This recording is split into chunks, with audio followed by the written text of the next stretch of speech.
Well, I think certainly the cell gene therapies as a category, it's interesting because the cost impact is really a combination of, if you will, the price or the cost times the quantity. So you can look at a very expensive drug. Some of the cell gene manipulations are 2 million plus to do, but the number of people who are qualified for it are relatively small. On the other hand, I think the area of cystic fibrosis, there are a lot of folks with cystic fibrosis, $200,000 to $300,000 a year. When you multiply the two together, I think both of those are going to get the attention of plans, health plans, payers.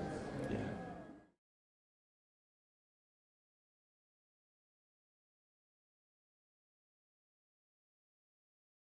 Yes, I think there's some structural barriers there. Part of it's regulatory with what CMS or Medicaid and the best price requirement there creates barriers, I think, for successful negotiation, contracting.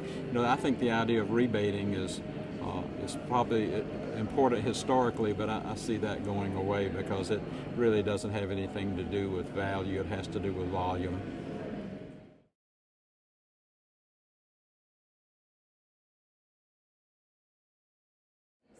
I think they've probably dealt with this in another way in using compendia or guidelines from specialty groups, rheumatology, oncology.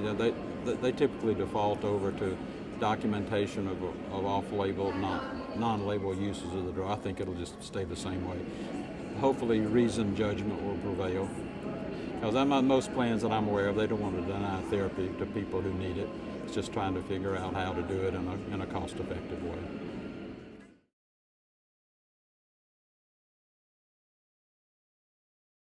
Again, I think it's the gene therapy, cell therapies, and the category of really probably any of the newer autoimmune drugs.